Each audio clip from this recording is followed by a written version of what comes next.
All right, so I know this review has been a long time coming. Those of you who listen to my podcast will remember that my wife and I took delivery of our Model Y, a white-on-white, long-range, all-wheel drive, back in June of this year. Based on a delivery tracking site, yeah, these things apparently exist, I think it's safe to say that we were actually one of the very first people in California to take delivery of this particular configuration of Model Y. And now, after hitting just over 16,000 kilometers, I feel confident that I can finally give a properly objective review of this undeniably astonishing, if flawed, machine. By now, however, you've probably all already read and watched enough superlative-laden reviews about Tesla's face-distorting teleportation-like acceleration. This, of course, is true for all Tesla models, really. Suffice to say, the Model Y is obviously, for all intents and purposes, nearly as quick as the Model 3, if admittedly a bit less agile as expected. So this review is going to focus instead on four main areas: design, flaws, my thoughts on the latest build of Autopilot, because of course, and charging. So the first thing that strikes you about the Model Y is its looks, if only because you're expecting something that looks a bit like a caricatured, enfattened Model 3. Instead, the first time my wife and I saw ours in the flesh, we just thought, wow, it's like a better Model 3. And that's really the best way I can describe the Y. It's sort of the 3 done right. It's almost as though the sedan form factor of the 3 shouldn't even exist, or the Model S either, for that matter. And obviously that's sort of my point. Not only does a sedan in America in 2020 make about as much sense as a sugar cube on cauliflower, never mind, say, in Europe, where sedans are about as common as truthful tweets from a certain orange-faced president. But the Y's dimensions just work better, and frankly, if you disagree with me, well, you're wrong. Where the 3 looks a bit odd from certain angles, to be polite, the Y has a sort of techno-chic stance about it. Its rounder, more bulbous shape, giving it a counterintuitively more planted look, despite riding 2.8 centimeters taller than and towering a not inconsiderable 18.3 centimeters above its smaller sibling. But it's not just the z-axis that's increased, it's a surprising 5.6 centimeters longer and 7.1 centimeters wider too. So a merely lifted Model 3, this is not. It's a lifted, stretched, slightly widened, hatchbacked, and yes, decidedly enfattened Model 3. This all sounds a bit like a beginner learning the non-uniform scaling tools of 3D modeling software like Maya, say, or Blender. Well, you'd be right.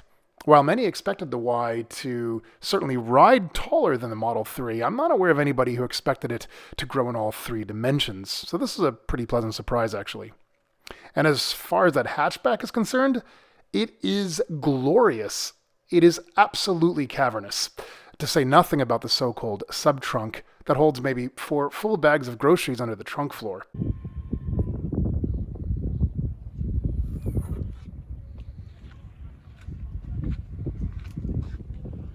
Without getting overly metric-y about all this, suffice to say that our Model Y can swallow substantially more stuff than our previous car, a 2017 Mercedes-Benz GLC 300. Now, if ever there was an example of minimizing external dimensions while maximizing internal volume, a hallmark trick of engineering for which Teslas are famous thanks to their EV chassis design that eliminates wasted space, well, the Model Y is surely it. Need more space? Get a Model X. Or get rid of a few kids. Just stop hoarding so much stuff. I don't know. The end result is basically a real-life version of the exaggerated car props you might see in a sci-fi movie set some 10 or 20 years hence. Except that this thing just looks better, even if it is, admittedly, tricky to photograph well. Not for me, anyway. Focusing only on car measurements, though, doesn't really always reveal the full picture, right? I mean, measurements are a funny sort of thing, sort of like airplane seats, if you actually remember those days long ago when we still used to fly pre-COVID, where, an extra 2 inches of seat pitch really made the difference between agonizing and bearable. Well, you can be sure the Y's increased size over the 3 pays off massively to a degree that simply cannot be appreciated on paper. So allow me to use myself as an illustration. I stand about 193 centimeters tall, with a fairly slender frame of about 90 kilos. I find the Model 3 tolerable at best and almost painfully uncomfortable for anything more than a 1-hour drive. And I basically can't fit in the back seat at all. So, look, granted my experience with the Model 3 is based on the standard black seats rather than our Model Y's premium white seats, which are, at least anecdotally, said to be vastly more comfortable. But the volume delta between the two vehicles simply can't be ignored. Right? So while on paper the Y appears just marginally more spacious than the 3, in practice it goes from feeling like a cozy, compact sports sedan, which, to the 3's credit, is precisely what it is, to a properly spacious people and stuff hauler. It feels dramatically roomier inside. And those seats! I've been pretty lucky, pretty fortunate to experience some extraordinarily comfortable car seats in my life, both in cars that I've owned and also cars I've sat in as a passenger. And, the thing about car seats is, well, the comfortable ones really stand out. You don't really ever forget them. But these so-called premium white faux leather seats of the Y really take construction, suppleness, and extended drive ride comfort to an altogether new level. If you're hesitating whether to check the upgrade box to grab them for an additional $1,000, here in the US as of this writing anyway, well, don't worry about whether they're difficult to clean. They aren't. They are no different than the black seats in this regard, nor do they stain any easier, so just get them. They're absolutely gorgeous and make the car look like a Star Trek shuttle pod. So I won't go into detail about the infotainment design, about which tomes of reviews have been written and eons of YouTube minutes produced, but to describe the Y's interior, or let's face it, any Tesla's interior for that matter, as barren or sparse or perhaps even Teutonic would kind of miss the point entirely, right? It is indeed decidedly minimalist to an extreme, which, let's face it, as with minimalism in art, it's a potentially polarizing affair. But given Tesla's hockey stick sales growth curve, the majority of which is thanks to Model Y sales, it appears most people love it, as do I. At this point, I'm sure many of you, not yet convinced, will be shaking your fists, white knuckles and all, faulting Teslas for not being luxurious enough or for their occasional subpar build quality. More on this later.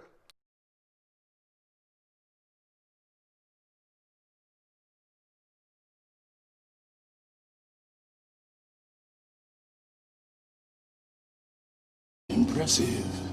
Most impressive.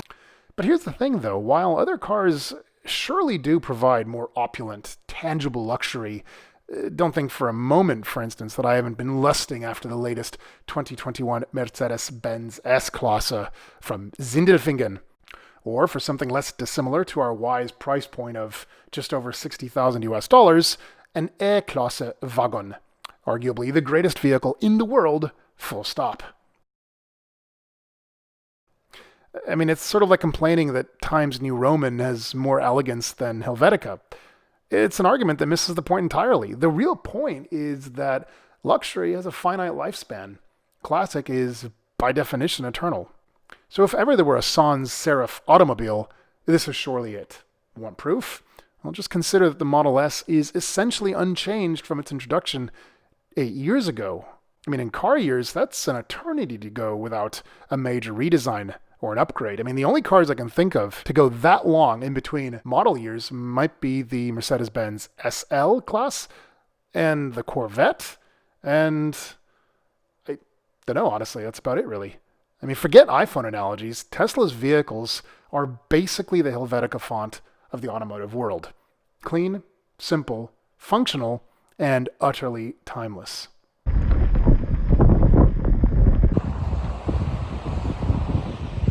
Right, so the Y is a prettier, roomier, hatchbackier, and comfier Model 3. What's not to love? And before some of you comment that I am not well acquainted with the 3, well, just check out this video that I made nearly 2 years ago. Well, nothing really, though there are a few curious issues, if I'm honest. And when I say curious issues, I mean precisely that. While they impart some non-trivial faults to the Model Y, they would be pretty trivial to resolve. All right, so first things first, the suspension. Look, it's really good. It's firm without being jarring, comfortable without being floaty. If this sounds somewhat Bavarian to you, well, great, then you know your cars. It does indeed remind very much of Germany's finest Marcs. Perhaps rather more BMW than Mercedes, and even then think the harder BMWs of the 90s and early 2000s. So really more E36, say, or even E46 than F32. Except that this impressive fourth opus by Team Elon suffers a bit from cut corners, something you're likely to experience while literally carving up your favorite mountain roads. First time I've done such a spirited drive in complete silence. It's weird. I mean, you can hear the birds chirping. I mean, on straight roads, whether Autobahn, smooth, or San Francisco moon craters, the car does a really fine job soaking up both long wavelength undulations and higher frequency vibrations alike. And yes, our Model Y, anyway, is utterly devoid of shakes, rattles, or vibrations. The build quality is astounding, but two peculiar bits of spring dynamics come into play when hitting a bump mid-corner or when executing sudden directional changes. Simply put, the car's otherwise fantastic, seemingly unflappable composure misses a beat, or rather, I suppose it beats one too many times, with a sort of echoing rebound that makes the car just sort of flop about. It's not quite unsettling, but it is a bit jarring for such an otherwise planted ride, and I know it's not just me. I mean, my wife too has complained even when sat in the passenger seat.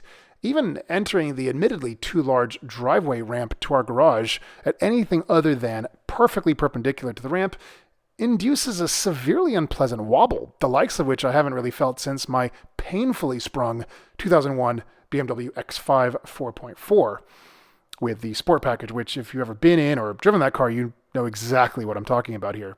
I suppose it feels like an incredibly stiff, unadjustable rear sway bar tying both ends of the rear together and then attaching them to not quite right springs. And that's the thing. It took me nearly the entire 16,000 kilometers of ownership thus far to even convince myself that I wasn't imagining things. In fact, but for my wife's comments on the same, which never really quite rise to the level of outright complaint mind, I was starting to wonder whether it was all in my head.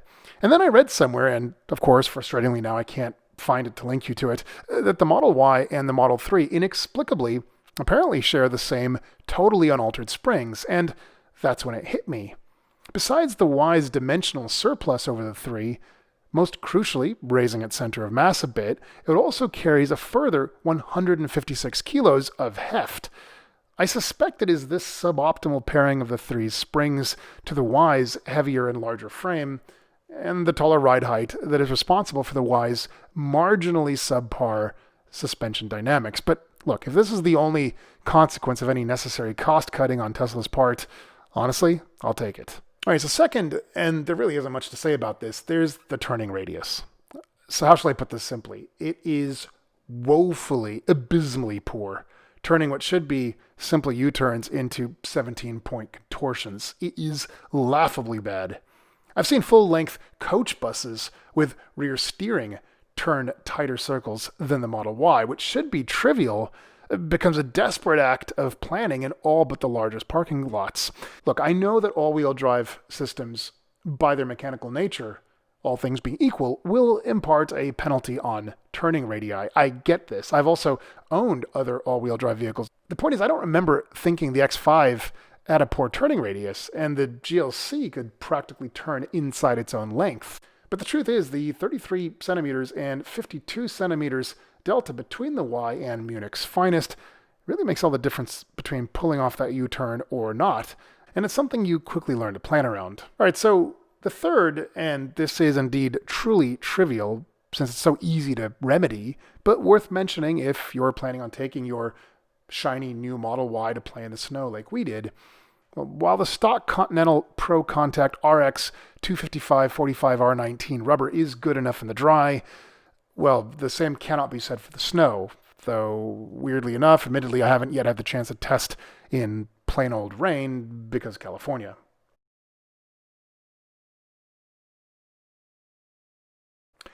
We just had our first experience in the fluffy white stuff a few weeks ago when the first snow of the season hit the Lake Tahoe area, and, well, there's no way to mince words here. The tires were bad to a point of being scary, to a point of being dangerous, and I'm a fairly competent, if not particularly experienced, driver in the snow. While the traction and stability control systems proved telepathically instantaneous at regulating torque to each of the four wheels via the dual electric motors, the tire's apathetic cold weather performance proved no match for physics, and I soon found myself threshold braking instead of relying on ABS, and slowing excessively in advance of anything that showed even a modicum of accumulated snow and ice. Ooh, that's going to be nice in here, I think. And I'll try the brakes here for a second.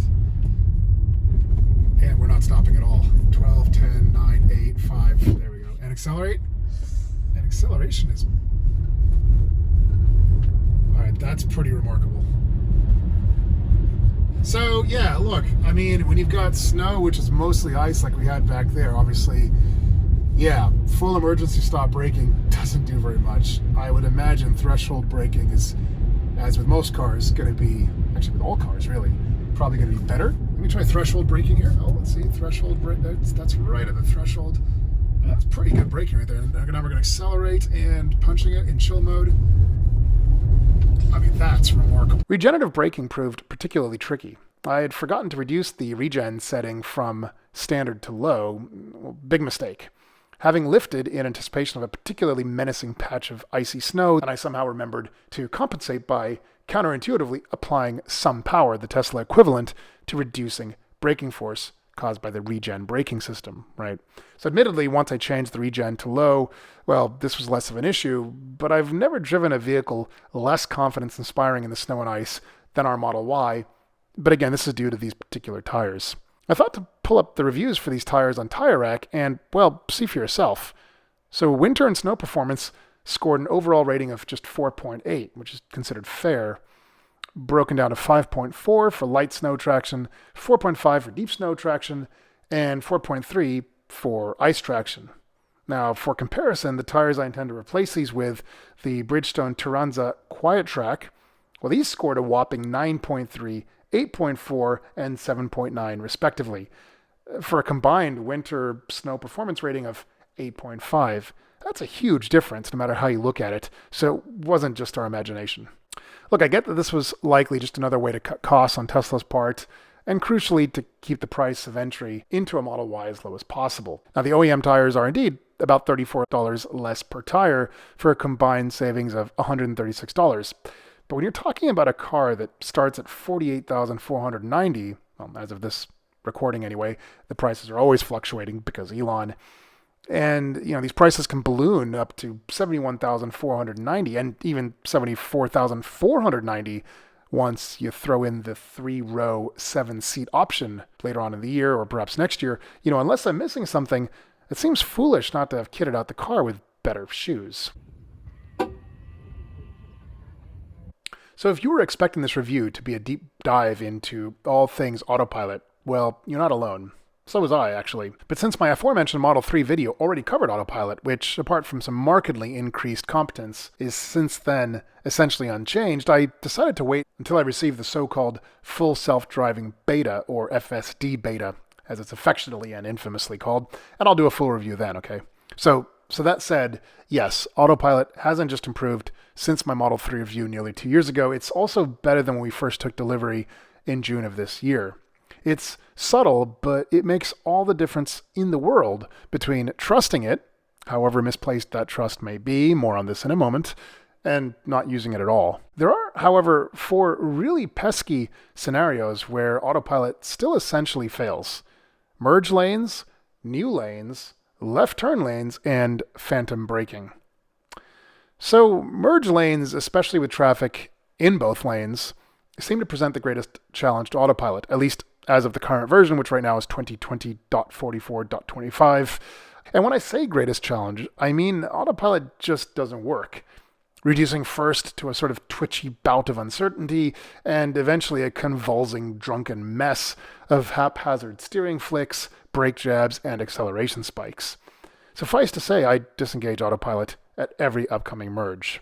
Similarly, the formation of new lanes seems to turn Autopilot into a deeply disturbing, indecisive jumble of aggressive corrections, its AI and ML-powered neural net completely unsure how to behave as the present lane suddenly splits into 2.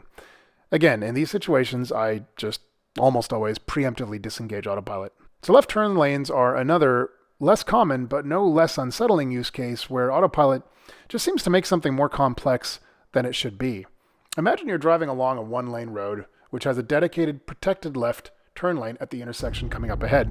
Well, you'd assume, especially since the car can see the left turn arrow as indicated by the on-screen visualization, that the car would stay in its default lane, but no. Inexplicably, it almost always tries to dart into the left lane at the last moment in some vain attempt at escaping your control. Which leads to a related point, Autopilot's peculiar refusal to hug, or at least prefer, the insides of corners. I find the car still tends to float in sort of dead center of the lane instead of kind of choosing a more optimal inside path. So then there's the dreaded phantom braking, and if I'm honest, again, as of this recording anyway, I feel like it's gotten quite a bit worse with one of the latest software updates, honestly. This is where Autopilot will mistakenly fear an imminent collision for no reason whatsoever and then slam on the brakes in a desperate attempt to save your life, or, I don't know, perhaps its life, due to a false positive. This is annoying at best, and frankly, it's extremely dangerous at worst, since it could cause a driver to rear-end you, because they'd reasonably assume you were brake checking them while you'd likely soon be staring down the business end of a gun. Finally, I'd be remiss not to discuss the rather less tangible, less obvious risks associated with Autopilot.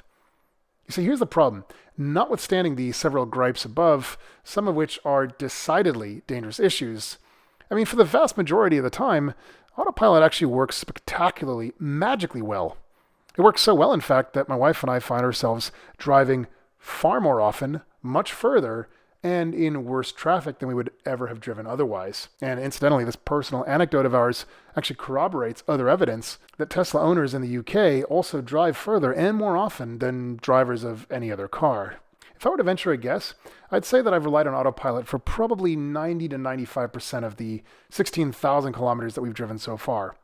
Speaking of which, it would be really great if a future software update showed the actual percentage of Autopilot engagement. I actually just tweeted this suggestion to Elon, so hopefully they roll this out at some point. Look, granted, the vast majority of our driving is freeway-based, which obviously skews the data here, but so be it. Freeway driving is where you want Autopilot the most, and where Autopilot truly shines, though preliminary tests of the aforementioned FSD beta show astonishing promise at Autopilot's city driving capabilities. So, as I've mentioned previously on my podcast, there is also the very real increased risk, though, of falling asleep at the wheel, because Autopilot is just convincing enough that you do eventually tend to let your guard down, at least when you're really tired. This is a fact. Train your brain, though, to continually manage the machine like an Airbus A350 pilot, and the continuous mental checks should keep you conscious. But allow your concentration to falter late at night on a dreary straight stretch of road, say, and you could very quickly be running into a lot of trouble. And that's kind of the double paradox, really, right, of this sort of interim state of autonomy, right? So first, the additional safety can cause people to be less careful, therefore netting greater risk. Second, although you're more likely to fall asleep at the wheel, well, you're probably less likely to die or to kill others, because the Tesla will presumably come to a stop if it senses you're no longer attentive.